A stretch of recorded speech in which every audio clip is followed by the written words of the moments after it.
Welcome back. Dave Eling with the Veteran Service Center, and I'm here with Norma Eling, and we're talking about our homeless program, our transition house. I hate the homeless program, but that's basically what it is. Individuals and families who find themselves homeless are referred to us, or they come to us, and then we provide, through our transitional house program, we have the 6 apartments, and we provide housing. I'll let Norma tell you, kind of like if you know of a veteran that's homeless or a family, and we really deal again with families is what we're really looking for, or a single dad with kids or a single mom with kids. So if you know somebody who's in that situation, by all means, have them come to us. And Norma, what's the process if somebody knows it, or if you're homeless yourself and you're watching this, what do you need to do? Well, the main thing is to get on the phone and give us a call. Our phone number is 231-724-7143. Darlene at the front desk will answer the phone and just give her an idea of what you're needing, if you're looking for housing or whatever, and then Darlene will let me know, and this is where it all starts.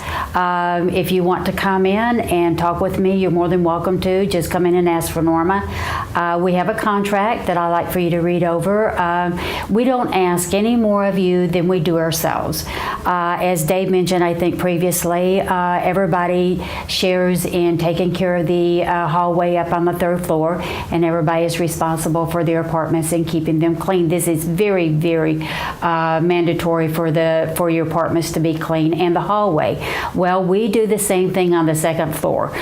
So we don't ask anything of you that we don't do ourselves. We clean our own offices. We empty our own garbage. So don't feel like we're putting any more on you than we put on ourselves. But come on in, read the contract. If there's any questions that needs to be answered, I'm more than happy to help you out. Or if you have a problem in filling it out, or there's things that you don't understand, by all means, we will go with the contract together. I like for Mary, who is my female manager on the 3rd floor, to take you up and show you the apartment, just to have an idea of what it's like. Sometimes we feel that they are not as good as what we would like for them to be, but all in all, we've never had any complaints. Everybody's very comfortable up there. Their air conditioning, they have heat, they have furniture, they have all the dishes you need, and by all means, if there is something that you have to make it more of your home for the 90 days, you're more than welcome to bring it in and just fix it like you would up your own house. And then we can talk about it. It is a 90-day program. While you're in the process of moving in, anybody can help you. We're all there to help you out. We would like for you to, as soon as you move in, to start getting your life together. If you need to get a job or to find a job, there's so many different organizations out there that can help you, and hopefully I can assist you if you want to come down to my office, and we can go over the different organizations that are out there to assist. Other than that, we are here to help anytime we can, Monday through Friday. So if you know of anybody that needs assistance in housing, and of course there's not always availability, and it is a 90-day program, so it takes a little time to get into an apartment, but we always make sure that you are put on our list, and priorities are our veterans and their families. Am I leaving anything else out? No, well, the apartments are stove refrigerator. I mean, yes. It's just your own apartment. You can cook your own food. You yes. prepare your own meals. And as we talked about, the Taj Mahal thing is they're all furnished, but this donated furniture, and we've gone through a lot of couches and yes. chairs and tables. So if anybody's out there has got some furniture that you don't know what to do with, these are small one-bedroom apartments, but we're always looking for kitchen tables and couches, chairs. We have TVs just cabled to the room, so they have a TV with just basic cable on it. We don't have phones. There's a phone at the front desk they can use, but if you have your own cell phone, obviously you can use that. But like Norma said, we always work out of food bank. It doesn't matter if you're a veteran or a non-vet. We provide you initial food to help you, put some in the shelves there and some meat in the refrigerator and freezer, and to get you started with, so that you can move right in and take up instant housekeeping. Mm-hmm. And the responsibility thing is that we want to make sure that everybody's safe and everybody feels comfortable here, and everybody has their own privacy.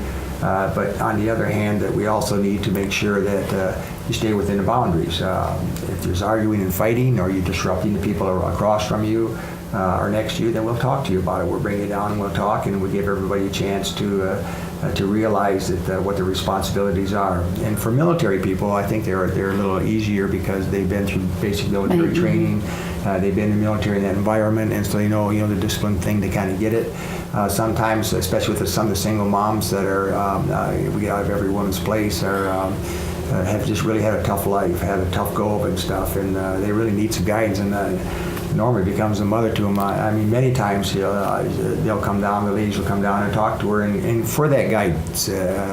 And Norma say, well, here, have you tried this? Have you tried that? And they really respect that and appreciate that. And every now and then you get one that's an individual or a family that's hard to work with, but across the board, I think we've made a pretty good impact on a lot of people's lives in this community.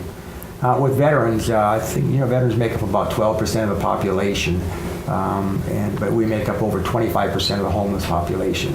And I think that's the thing that really bothers us most of all is here's a young man or young woman or a family that went off and fought for this country. They come home and they can't find a job. So maybe they end up moving back in with mom or dad, or if there's no family support here, they don't get a job and then they're on the streets. And to be homeless, that's sad. And oftentimes it is. It's substance abuse or it's mental health, post-traumatic stress or traumatic brain injury. Right. They're just kind of adrift out there. So once we get them in, it's basically Maslow's hierarchy of needs is, you provide a secure place for them to live, food, something to eat, and shelter, and that's your basic needs. And when you get that off your back, then it gives them time to look around and say, okay, now what do I do now? Let's find a source of income for you, whether it be FIA or Social Security Disability or a veteran's pension or compensation or a job, one of the two, so that you can have 90 days. And we don't charge any rent here. There's no money charged here. This is all on us. So that gives you the time to put those funds away and build them up so you have that first month's rent and a security deposit when you leave here, and you're able to hopefully get into an apartment and on your own. But it's a good program.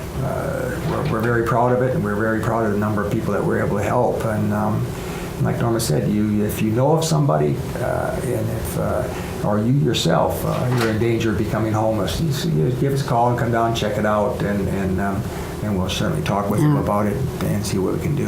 One thing that maybe we should touch on is our single female veterans that also have kids. Yep.